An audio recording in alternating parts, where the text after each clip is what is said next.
Hello everyone, welcome to AWA family. देखो बेटा, अभी हम डिटर्मिनेंट के कुछ प्रॉब्लम्स पढ़ने जा रहे हैं। जो अभी तक के आपने क्लास देखे होंगे उसके अंदर जो भी कवर नहीं हुए होंगे प्रॉब्लम, वो अभी हम देखेंगे। तो आप यहाँ पे पहला क्वेश्चन पढ़ना शुरू कर दो। सोचो कि पहले क्वेश्चन में क्या बोला हुआ है। फाइंड मिसिंग टर्म, यानी आप लोगों को बेटा इस डिटर्मिनेंट में जो मिसिंग टर्म है वो निकालना है। और कोई भी डिटर्मिनेंट का मिसिंग टर्म आप तभी निकाल सकते हो जब उस डिटर्मिनेंट का वैल्यू आपको पता हो। सो एक काम करेंगे, फिलहाल यहाँ पे let x be the missing term को बेटा हम एक्स बोलेंगे।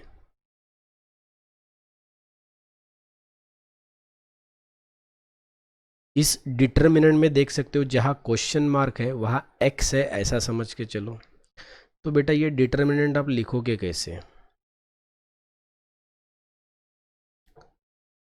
3x 5 7, जहाँ क्वेश्चन मार्क था उसके जगह मैंने x लिख लिया है और इज इक्वल टू 0। चलो बेटा इसको थोड़ा सिंप्लीफाई करेंगे। सोचो क्या आएगा। इसको अगर आप आगे सॉल्व करते हो,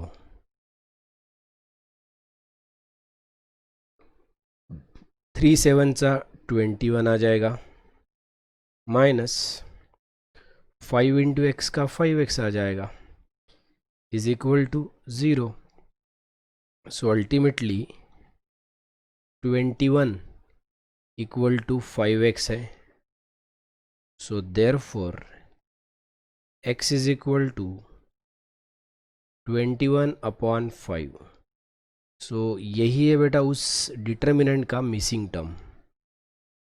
कम ऑन। सो कभी अगर घुमा फिरा कर ऐसा पूछते भी है फाइंड द मिसिंग टर्म, तो आप इसी प्रकार से करोगे। This was the simplest one. Second question को पढ़ो। आपको डायरेक्ट उस डिटर्मिनेंट को इवेल्युएट करने के लिए बोला है, यानी उस डिटर्मिनेंट का वैल्यू निकालना है। चलो देख लेते हैं कैसे आएगा। सो लेट डिटर्मिनेंट का डी, एक तो डिटर्मिनेंट को हम डी से बताते हैं या फिर डेल्टा से।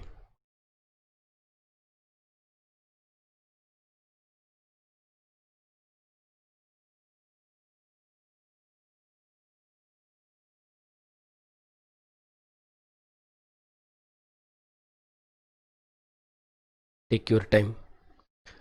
चलो बेटा इस डिटर्मिनेंट को सिंप्लीफाई करो।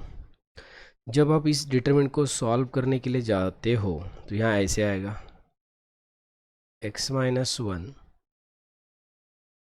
Into x square plus x plus 1 minus x plus 1 x square minus x plus 1। करो बेटा इस डिटर्मिनेंट को सिंप्लीफाई। इस प्रकार से हो रहा है। अब देखो यहाँ से आगे इस डिटर्मिनेंट को सॉल्व करने के दो रास्ते हैं।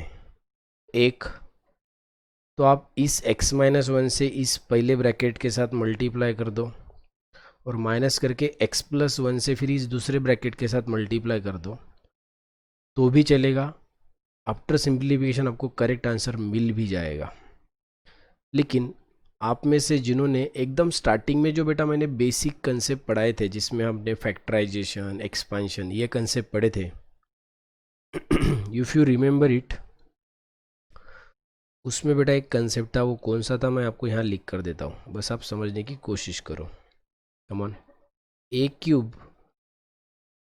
माइनस b³, जब बेटा इसके आप फैक्टर्स करते हो ये ऐसे आते हैं, a minus b a square plus ab plus b square, और a³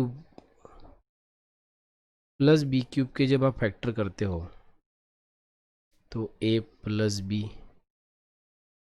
in bracket a square minus ab b square, ऐसा हो जाएगा। अब बेटा इसको मद्देनज़र रखते हुए हम इस डिसीजन पे आए हैं कि ये जो हमारा डिटर्मिनेंट है अब, तो आप ये पहले दो टर्म को ऑब्जर्व करो। एक है x-1 और दूसरे ब्रैकेट में x² + x + 1। तो overall this expansion is matching with a³ - b³। तो a बोले तो x है और b बोले तो 1 है। तो बोलो बेटा a³ बोले तो x³, ये है a³ माइनस b³ बोले तो 1 का क्यूब। Come on. सो ये आपको समझ में आना चाहिए, इसलिए इतना डिटेल में लिख रहे हैं। x³ - 1³ ये पहले का हुआ, माइनस दूसरे दो टर्म को ऑब्जर्व करो। पहला है x + 1, दूसरा है x² - x + 1। तो बेटा उसको आप a³ + b³ के साथ कंपेयर कर सकते हो। चेहरे बदले हैं, कार्यक्रम वही है। देखो बस a के जगह x है और b के जगह 1 है ना होताई? बरोबर लक्ष ठेव। हाँ, दादाकडे नहीं, प्रॉब्लेमकडे। चलो बोलो बेटा फिर इसका क्या आएगा। यहाँ x³ आएगा -1³ का 1, ये बीच में का माइनस अंदर मल्टीप्लाई कर दो तो ये -x³ और minus into plus minus,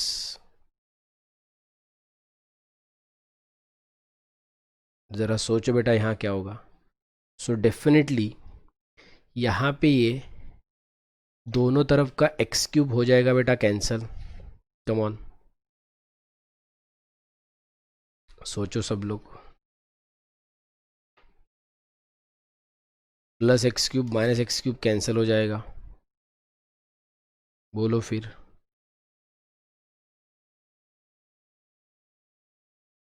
answer क्या मिलेगा फिर? डेफिनेटली इट्स क्वाइट सिंपल, ये तो किसी को भी समझ में आ जाना चाहिए कि +x³ - x³ कैंसिल हो जाएगा और आंसर मिलेगा -2।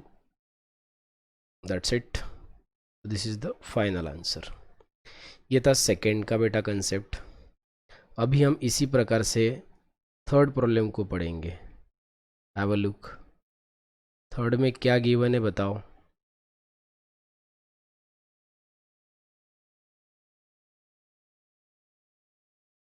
x² - x -5 1 is equal to 0, ऐसा गिवन है और इसमें आपको x का वैल्यू पूछा है। ज़रा करो बेटा इसको सिंप्लीफाई। x² × 1 x² आ जाएगा, बीच में माइनस, और -5 × x, -5 × -x, it is only 5x is equal to 0। बोलो 1 × x² माइनस -5 × -x 5x। अब बेटा यहाँ से आप देख सकते हो x कॉमन है। अगर बेटा दोनों से x को कॉमन निकालते हो तो यहाँ x - 5 बचेगा, और जब दो टर्म के साथ 0 इक्वेट होता है और मल्टीप्लाई में हो तो x इज इक्वल टू 0 और x - 5 इक्वल टू 0 ऐसा लिखोगे। तो एक वैल्यू तो x is equal to 0 fix है हमारा, और एक दूसरा वैल्यू आ रहा है बेटा x इज इक्वल टू 5। तो this is the final answer.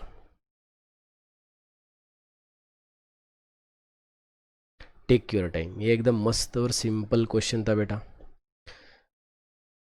अब हम फोर्थ देखेंगे। चलो फोर्थ में क्या गिवन है उसको लिख लेंगे पहले। x - 1 2 3 4 इज इक्वल टू, यहाँ दो डिटरमिनेंट है। लेफ्ट हैंड साइड में भी डिटर्मिनेंट है बेटा और राइट हैंड साइड में भी डिटर्मिनेंट है, और क्वेश्चन में आपको x का वैल्यू निकालना है। तो करो इसको सॉल्व। ये 4 पहले इधर मल्टीप्लाई कर दो, तो यहाँ क्या आएगा 4 × x 4x आ जाएगा, 4 × -1 -4 आ जाएगा, -2 इंटू 3 6 आ जाएगा, is equal to 5 into 4 20, -5 into 4 20। इसको सिंप्लीफाई करो बेटा, 4x -10 इज इक्वल टू 0। तो therefore 4x is equal to 10, therefore x is equal to 10/4 हो जाएगा। और इसको थोड़ा सिंप्लीफाई करते हो तो x इज इक्वल टू 5/2 आ जाएगा। That's it. So take your time. ये था problem number 4। All in all बेटा, हमने अभी 4 क्वेश्चंस को बहुत अच्छे से सिंप्लीफाई किया है। ये बहुत सारे सिंपल क्वेश्चन है, लेकिन इसी से रिलेवेंट कोई पेपर में कोई क्वेश्चन आता है 2 मार्क्स के लिए, तो you should be able to, अब इसको अच्छे से लिखना है, प्रैक्टिस करना है। चलो अब हम आगे के क्वेश्चन देखेंगे।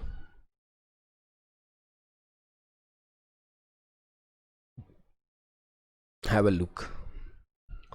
पढ़ो बेटा, यहाँ पे 5th नंबर का क्वेश्चन पढ़ोगे तो क्या पूछा है बोलो। फाइंड x इफ एक डिटर्मिनेंट गिवन है, तो जो भी गिवन है उसको लिख लेंगे।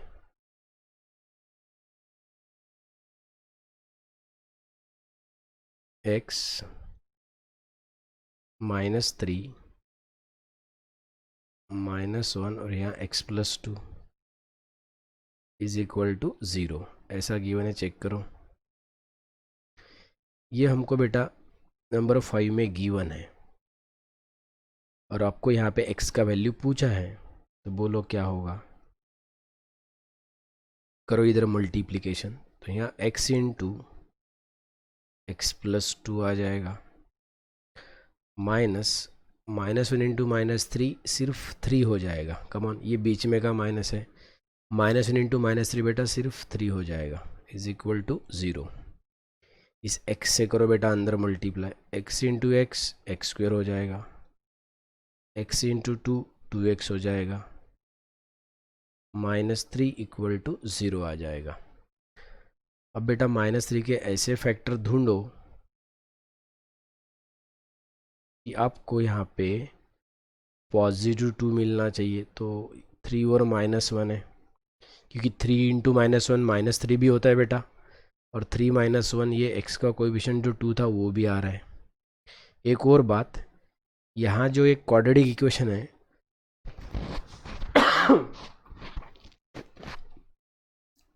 वहाँ पे आप देख सकते हो x² का कोएफिशिएंट 1 है। और कभी भी याद रखना, जब भी कोई क्वाड्रेटिक इक्वेशन में x² का कोएफिशिएंट 1 हो, तो आपको जो ये 2 फैक्टर दिखाई दे रहे हैं वो आप डायरेक्ट लिख सकते हो। यानी बेटा यहाँ पे डायरेक्ट आप x+3 और इंटू x-1 इक्वल टू 0 ऐसा लिख सकते हो। कमॉन, x+3 और x-1 इक्वल टू 0। अब आप इस दोनों को 0 के साथ इक्वेट करो, तो एक आएगा x+3 इक्वल टू 0 और दूसरा आएगा x-1 इक्वल टू 0। तो यहाँ से x का वैल्यू -3 मिलेगा और यहाँ से x का वैल्यू 1 मिलेगा। तो ओवरऑल बेटा x के यहाँ पे 2 वैल्यूज आए हैं। ये भी एक इम्पॉर्टेंट क्वेश्चन है। कम ऑन सर, ये हमारे भेजे में आ गया है। अब आगे बताओ सर। चलो अभी हम 7 नंबर को देखते हैं डायरेक्ट, बाद में हम 6 को देखेंगे। पहले 7 को समझ लो।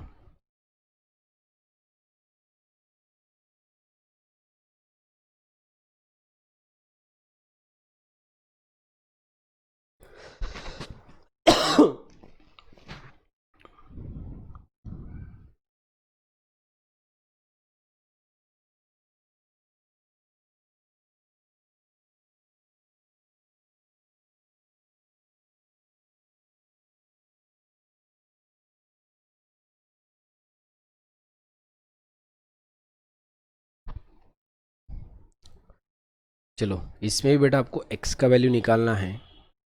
लेफ्ट हैंड साइड में भी डिटर्मिनेंट है, राइट हैंड साइड में भी डिटर्मिनेंट है, और ये 3/3 का डिटर्मिनेंट है। और जब भी हम 3/3 के डिटर्मिनेंट को सॉल्व करते हैं तो यहाँ पे हम प्लस माइनस प्लस देते हैं। तो सोचो बेटा इसके बारे में। तो पहले ये 2 लेंगे हम।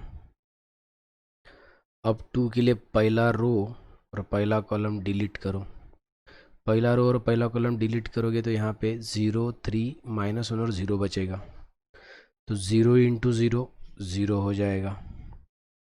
-1 इंटू 3 -3 हो जाएगा, लेकिन बीच में माइनस होता है इसलिए ये +3 हो जाएगा। अच्छे स्टूडेंट जल्दी समझेंगे। बाद में ये -3 को लेंगे हम। अब पहला रो और दूसरा कॉलम डिलीट करो बेटा।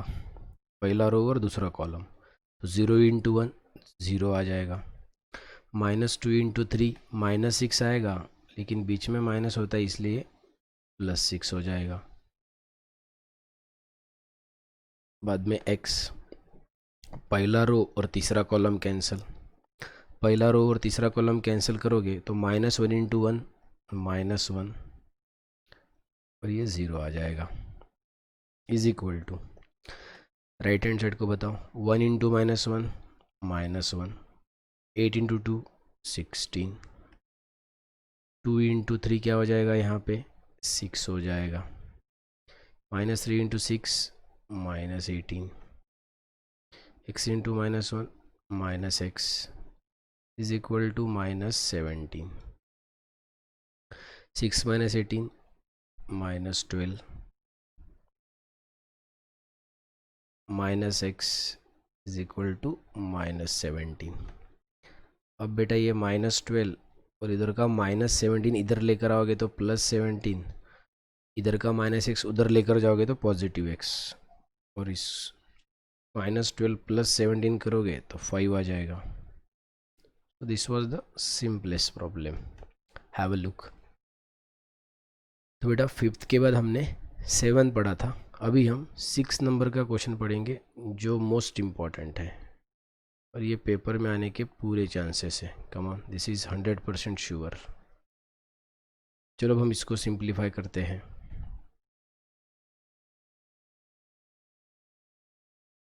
सिक्स नंबर के प्रॉब्लम को।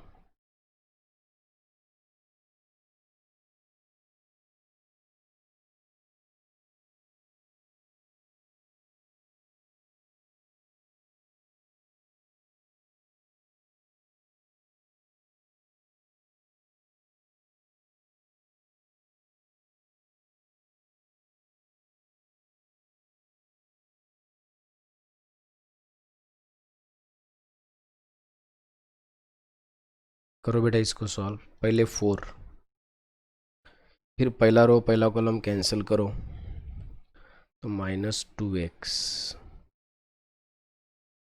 4 इंटू 7 28, 3 के लिए पहला रो दूसरा कॉलम कैंसिल तो 3x, 11 इंटू 7 77 +9। अब पहला रो और तीसरा कॉलम कैंसिल, 12, 11 इंटू -2 -22, लेकिन ये +22 हो जाएगा और इज इक्वल टू 0। चलो अब बेटा यहाँ पे इस 4 से मल्टीप्लाई कर दो इसको, तो बोलो क्या आएगा, -8x, 4 इंटू -28 करो, -112 आ जाएगा। -3 इंटू 3x, तो ये -9x आ जाएगा। और -3 इंटू -77 करो, +231 आ जाएगा। कम ऑन,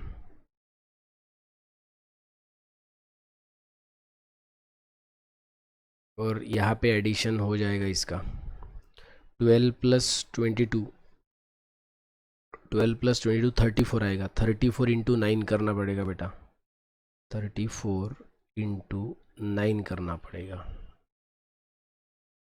तो 9 4 सा 36, कैरी 3, 9 3 सा 27 + 3 30। वैसे आप ये कैलकुलेशन कैलसी में भी कर सकते हो, तो यहाँ पे लिख लेता हूँ +306 = 0। कम ऑन, अब देखो यहाँ -8x, यहाँ -9x है, इसका मिलाकर -17x हो जाएगा। उसके बाद ये जो है -112 + 231 + 306, इसको सॉल्व करोगे तो इसका 425 आएगा = 0। तो ओवरऑल 425 = 17x। तो x = 425 / 17।